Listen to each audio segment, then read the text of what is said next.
नमस्कार दोस्तों, स्वागत है आपका एक बार फिर से भारत समाचार के इस खास कार्यक्रम में जो कानाफूसी, चर्चा और गपशप पर आधारित है।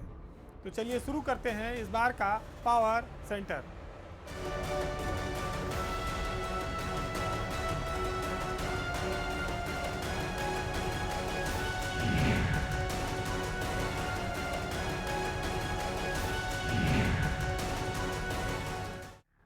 उत्तर प्रदेश में योगी सरकार जब से बनी है तब से अचानक से एक ऐसा सिलसिला शुरू हुआ है कि कोई ना कोई विवाद उसका पीछा किए रहता है। पहले मंत्रियों के बीच, अफसरों के बीच तबादलों को लेकर बवाल हुआ, फिर एक राज्य मंत्री दिनेश खटीक का इस्तीफा हो गया। यहाँ सबसे बचे तो बचपन में किए गए कुछ ऐसे काम थे जो बुढ़ापे में आके परेशानी देने लगे। बात है कि जब युवावस्था में नेतागिरी का शौक होता है उस दौरान बहुत सारी ऐसी चीज़ें हो जाती हैं जिन पर नेताओं पर मुकदमे लिख जाते हैं। वो मुकदमे जब चलते रहते हैं धीरे धीरे चलते चलते बुढ़ापा आ जाता है और तब तक वो निस्तारित नहीं होते, और उसी वजह से यूपी सरकार के 2 मंत्री फंस गए मुकदमों के जाल में। पहला मामला है राकेश सचान, जो उत्तर प्रदेश के लघु उद्योग मंत्री हैं। उनको अदालत ने सज़ा सुना दी। कानपुर में मंत्री जी मौजूद थे अदालत में। जैसे सज़ा सुनाई गई तैसे वहाँ हंगामा करने लगे कुछ लोग वकीलों के भेष में आके, और उसी बीच मंत्री राकेश सचान वहाँ से खिसक लिए और बताते हैं कि एक फाइल भी वो लेकर चले गए, जिसकी मजिस्ट्रेट ने बाकायदा थाने में तहरीर देके मुकदमा भी लिखवाने का अर्जी दिलवाई थी। उसके बाद दूसरे मंत्री आ गए संजय निषाद। वो भी एक बहुत पुराने मामले में आरक्षण देने का एक मामला था, रेल रोको पटरियों पर किया गया था, वहाँ एक आदमी की डेथ भी हो गई थी, उसमें कई लोगों को मुकदमा लिखा गया, उसमें संजय निषाद भी थे शुरुआती दौर में। वो भी उनके ऊपर एनबीडब्ल्यू वारंट जारी हो गया। दोनों को हालांकि अगले दिन राहत मिल गई।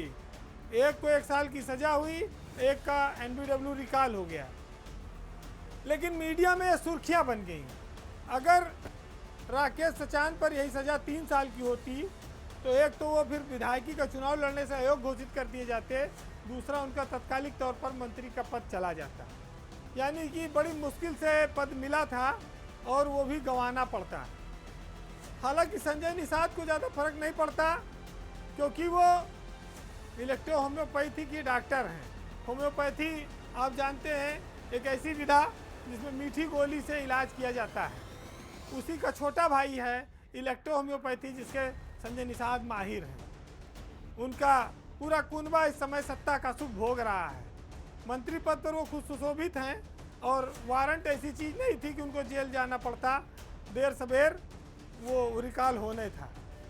बात यहाँ ये आती है कि जब राजनीतिक मुकदमे लिखे जाते हैं और उनको लड़ते लड़ते नेता कई बार भूल जाते हैं, और जब वो कहीं उच्च पद पर पहुँच जाते हैं, ऐसे समय वो मामले जब उभरते हैं तो उस सरकार के लिए भी बड़ी असहज स्थिति हो जाती है, और मंत्री के तो पूरे कैरियर पर ही दांव पर आ जाता है उसका, क्योंकि भाई बड़ी मुश्किल से कोई सत्ता के इस शिखर तक पहुंच पाता है।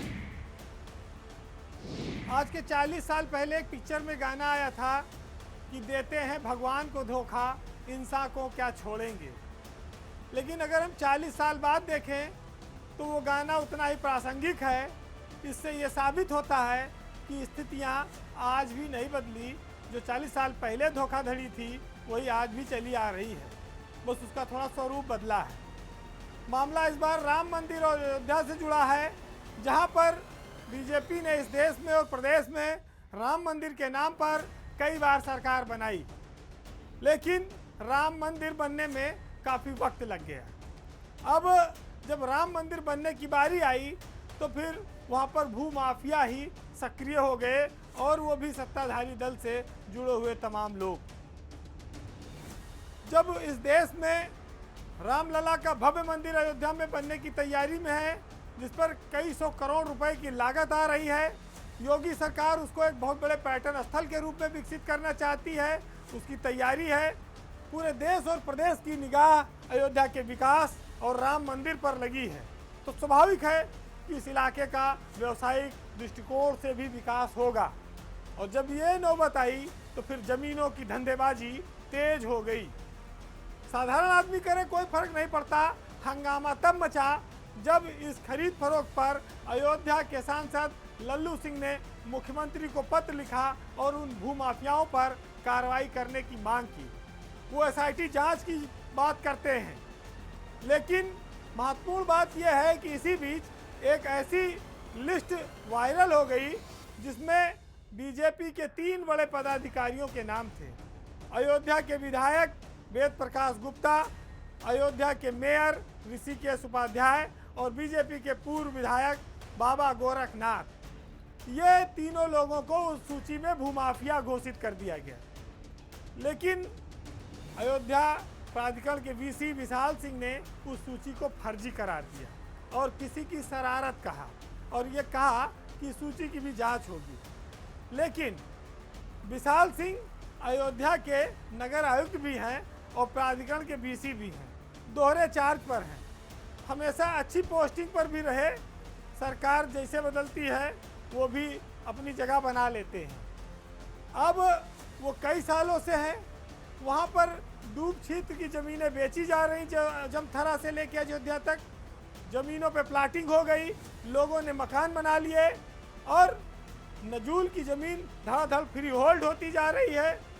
जिला प्रशासन, प्राधिकरण, नगर निगम क्या कर रहा है, ये सब बड़ी आश्चर्य की बात है। इससे साबित होता है कि पैसों की बौछार चल रही है, अधिकारी मालामाल हैं। लेकिन जब बीजेपी विधायक और मेयर का नाम आ गया भूमाफिया में, पहले आया भाई कि चंदा में कुछ गड़बड़ी, वहाँ कई लोगों पर आरोप लग गए।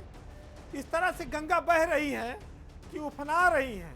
2-4 लोटा कोई निकाल ले, कोई फर्क नहीं पड़ रहा है। और बीजेपी अयोध्या के नाम पर वोट भरपूर पाती है, इसका फायदा अफसर और नेता दोनों उठा रहे हैं। अब चर्चा इस बात की है कि जब सांसद के पत्र पर इतने गंभीर आरोप लगे तो क्या सरकार एसआईटी जांच कराएगी, और ऐसी एसआईटी में जिसमें उनके विधायक और मेयर तमाम सारे लोगों के नाम आ जा रहे हों। ये कोई मामूली घोटाला नहीं है, ये भगवान के नाम पर किया गया घोटाला है, भगवान की नगरी में किया गया घोटाला है। संयोग से कि भगवान की प्रेमी पार्टी के लोग भी इसमें शामिल हैं, उनका नाम आ गया है। अगर एसआईटी जांच हो तो शायद ये साफ हो कि कौन दोषी है और कौन पाक साफ है, क्योंकि इसमें कई बड़े नाम आ चुके हैं। इससे पहले भी देखिए कई अफसरों के नाम आए जिन्होंने अयोध्या में ज़मीनें खरीदी होटल बनाने के लिए। कोई एसपी रहा, कोई डीएम रहा, कोई डीआईजी रहा, कोई, वो मामला शांत हुआ। अब एक नया जिन्न बाहर आया। सरकार हर बार जांच की बात तो करती है, लेकिन जांच में निकला क्या इसका खुलासा कभी नहीं करती।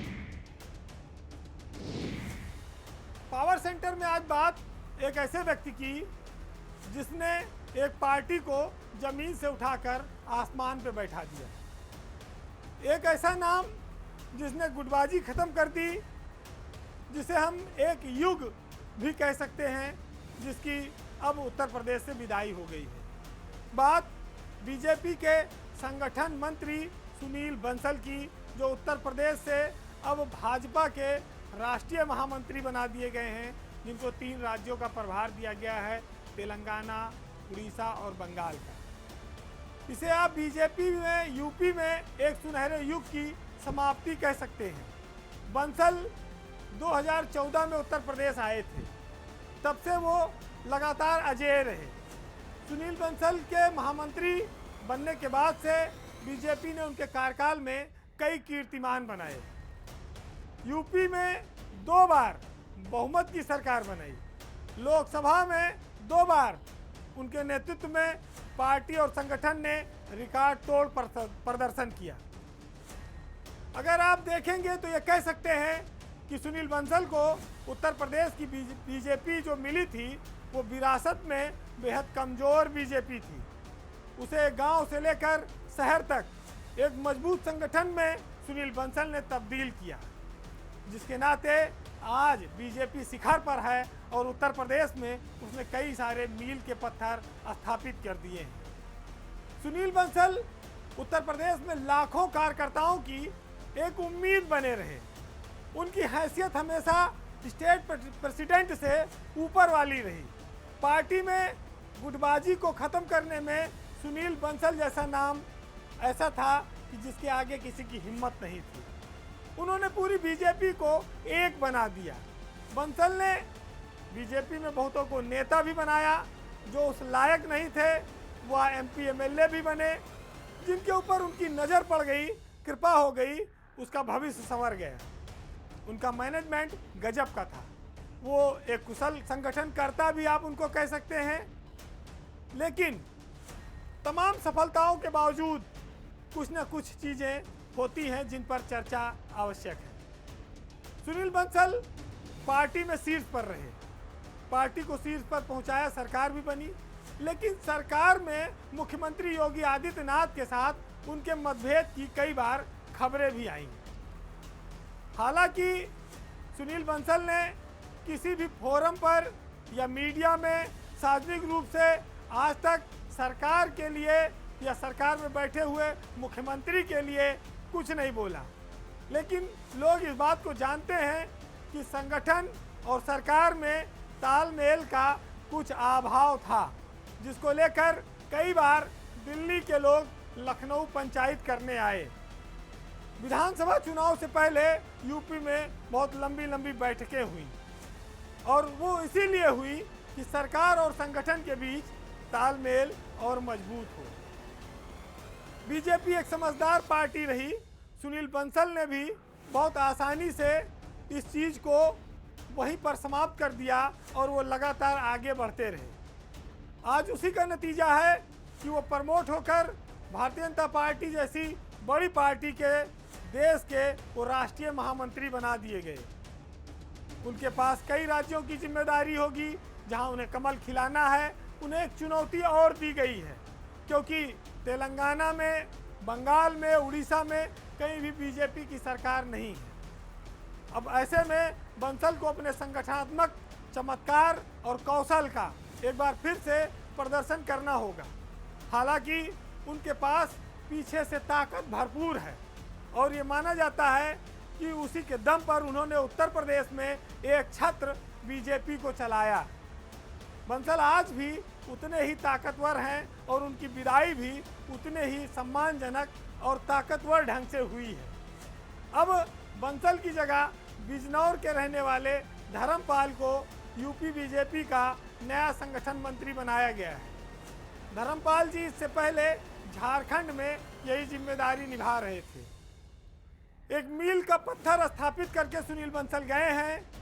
उसको पार करना, उससे बड़ी लकीर खींचना आने वाले तमाम सारे नेताओं के लिए चुनौती है।